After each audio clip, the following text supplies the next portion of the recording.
I'll stop this for now then. Okay. Okay, so you want to hold it right here. And some people start front to back, other people do back to front. I would do back to front, but Why? I just like the way the hair flows that way, and then you can fluff it up like this. Okay. So you just hold it like this, and then you slightly go all the way across this way as you're blow drying him and fluffing him up. And then as you're doing that, then I just grab him like this, make him fluffy as he's going, and then all the way across and down. And then I'd get in the legs too. Get them all dry in here. And if you are gonna blow dry him, like make sure he's really dry. Some people won't, and then when you do go put in the product, it doesn't work how it's supposed to because he's still kind of wet. But yeah, you just go. That's actually happened before, I think, with someone else. They didn't have him cleaned out all the way either, and then they blow dried him, and as he wasn't dry enough, then it started to lather up again. So then they had to take him back to the wash bay and wash him back down. Yeah. So you want to make sure all the soap is out and he's and then really dry. Just brush him up as you're going, just to like get that hair to kind of set like this. That just makes him look way nicer. And I would like this comb, it's just finer, so it doesn't, it's just like little touches, I guess, to keep it. Whereas if you use like the curry comb, sometimes, again, it depends. Like I would use a curry comb because it would really bring out the curls in my steer, but it just depends on everybody. Yeah.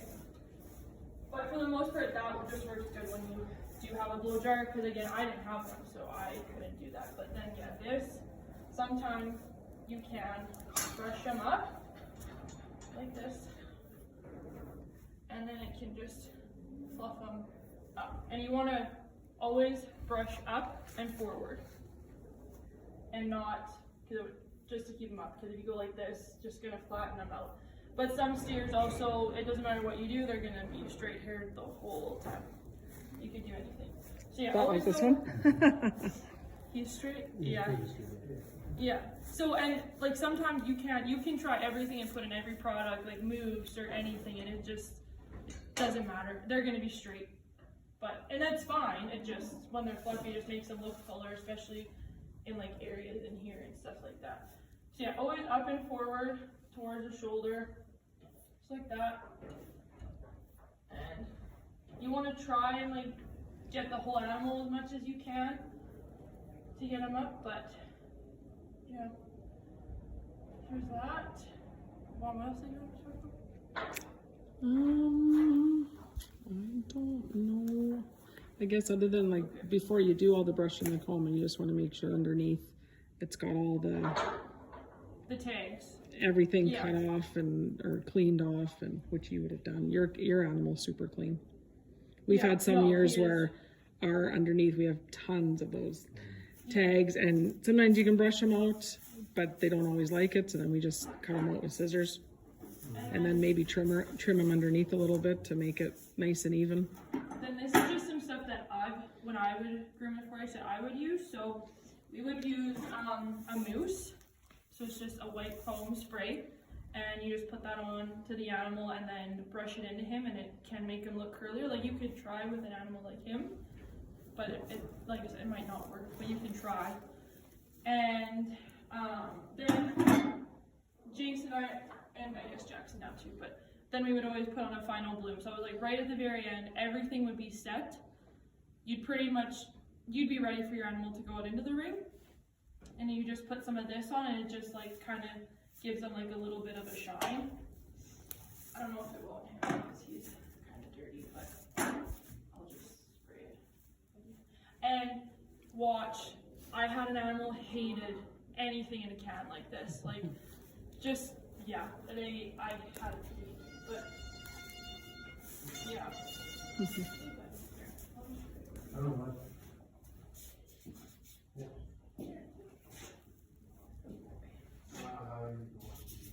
So just spray it on like this, and then I just grab him like this, and you just put it up, and it'll just make him shiny. Either it's white and it makes it like that. It's like an oil. It's like, you know, if you were to take oil and put it in your hair, it would kind of look greasy. It makes him look shiny. And it's just like, yeah, just makes him look shiny. And I usually put that along the whole entire thing, and you just make him look shiny everywhere. And then I know you guys won't, I don't know if, well, you guys won't have to use this, but for some animals that have black, then there's that black finishing spray, and I would use a ton of it because we have tingy red black animals, and that does not look nice. So we would use a lot of that too, but you won't have to use that because you're red. It's pretty uniform. Mm-hmm. But They yeah, do have red spray, I think, though, if you want yeah, I it think to. so But too. honestly, for Where do him, you get all your products? Peak Mart, where else? UFA usually. UFA, Yep. yeah. You can get everything, and they come in like different stuff, but yeah, no, Vinyl Bloom we use a lot. And like like I said, when you're blow drying, some people will use like that sheen stuff, which is like a leave-in conditioner or a detangler. So then as you're blow drying them and stuff, you can just put some of that on, and it will just make the hair stay and stuff. But that's just up to you. Like, I wouldn't tell anybody, oh, you have to have this. It's just, yeah. But it just makes them look full of everything like that, so. A lot of it is personal preference, how you want them to look, what you want to use. Like, I know, like with us, a lot of our animals always had curlier hair. So the biggest thing whenever we would groom was we would use that to our advantage, fluff them up, and then make him look fuller. But then sometimes though, like I remember with Halversons, their animals usually were straight haired a lot of times, like him, and they just decided the whole animal just get him clean and slick and straight, and that can be fine too, because sometimes if you can't get their hair to get up like that and you try, sometimes it just almost looks worse. It's better if you just leave them clean and straight, and yeah. But yeah, so that's just what I do with him. Okay, so when you're leading your steer, always want to be on the left hand side, just so then you can push them, because you're always going to be walking clockwise, I guess, around the ring. And then when you're holding your shank, I guess, on a show halter, I hold it just a couple inches away from his face so you can still have control, but you're not right in there really pulling on him. They can still see as you're walking. And then with this rope, like, don't ever leave the rope like this. Like when you're holding your steer up, don't let it hang onto the ground, because that just, it's in the way and you could trip and fall on it, and it just doesn't look good either. So either, if you have a really long shank, either cut it or just buy one that is a little bit shorter and then just hold it up. Don't twist it around your hand like this. Don't do that. And just hold it like that. And then you'll have your show stick in your left hand and you'll be leading him in your right. And then so... Should you wear gloves when you're leading them around a show day? No.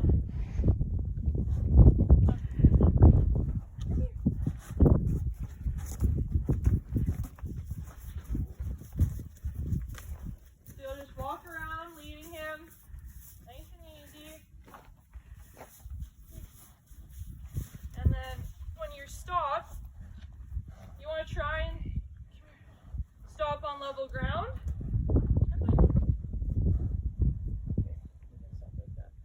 And then depending how he's standing, so his front feet, they're a little wide. I put them up a little bit.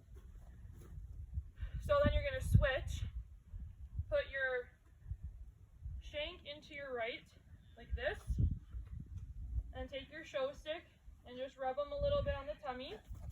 Ooh. Or not.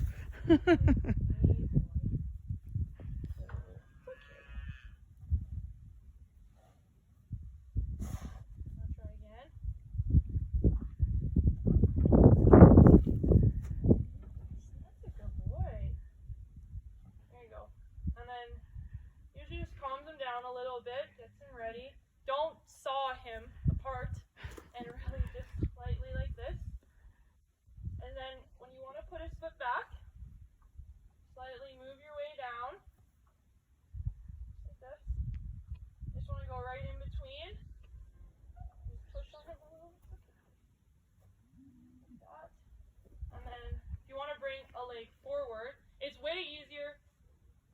push a leg back then to bring one forward. And sometimes it just won't work. You just have to reposition and go in a circle again.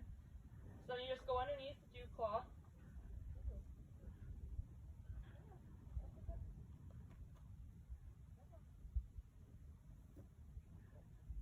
Nice.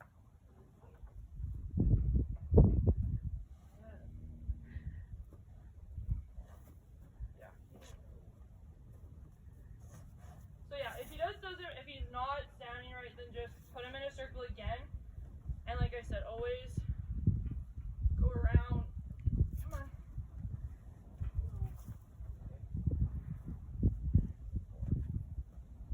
Okay. So where do you put the show stick, Darce, when you want to move his foot back? You said. Like his back foot. If you want to move his back foot. Just in the middle. Like there. Okay. And then you just want to get him as good as you can, nice and squared up and long. And then, so, okay, if a judge is coming around, if a judge is looking at your steer from the side view or the back, you want to stand, you don't want to stand like this and look at him. Like, always look at the judge, but don't stand like this.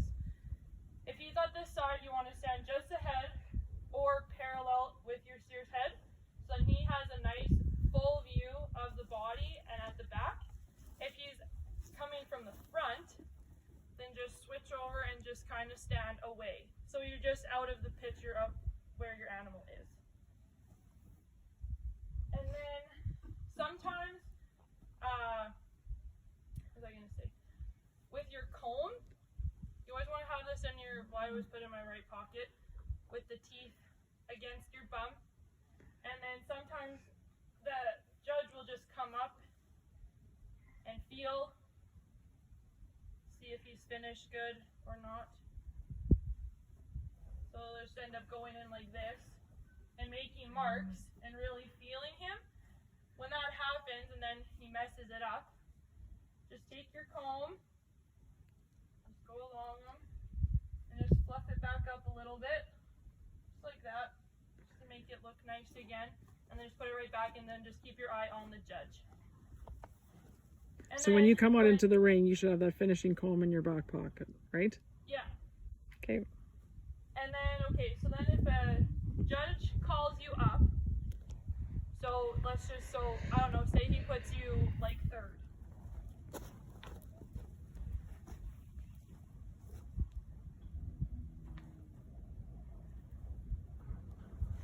He doesn't like that. No. And you just stand like this.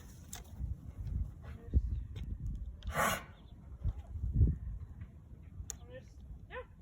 That last little bit that you did, the video wasn't even on. I'm sorry. It was really ingenious. Oh my God. Well, and I tried to click on it and it wouldn't even come so on. It was like rotating position. Yes. Oh my. Do you want to do it again? If he'll let you. Okay. Go ahead. So if the judge is gonna place you and say he puts you in fourth or whatever, then you'll walk up behind all the other steers and go into fourth. And you'll stop and hang out, I guess. But then if he wants to switch you, so if he wants to put you into first, you're gonna always push your animal away from you. Bring him up, push him away, bring him back down the hole,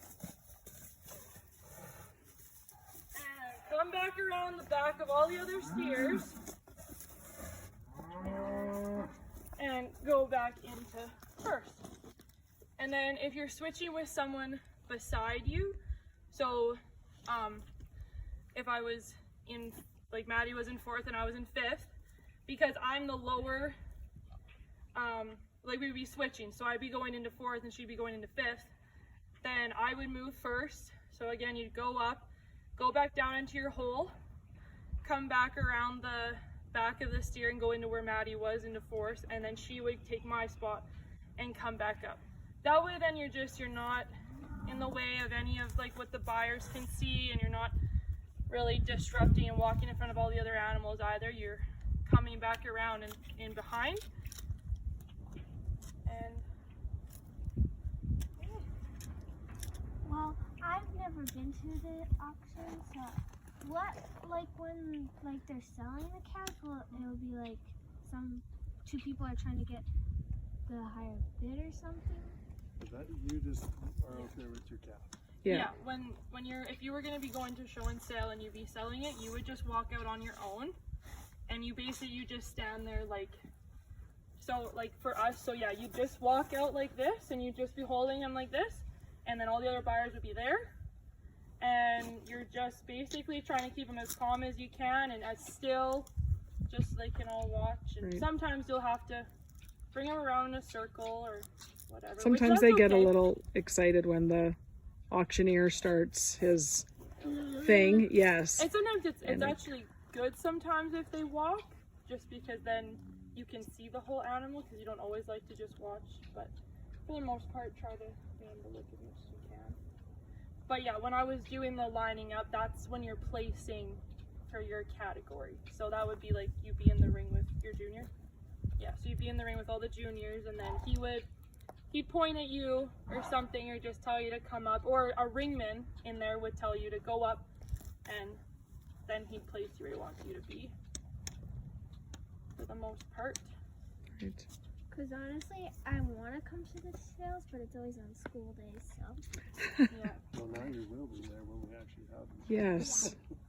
Next year, for sure. But yeah, no, I guess like the most important, like with showmanship and stuff, is just like you don't want to be in the shot of your animal. You want them to be able to see your animal and see every part of them.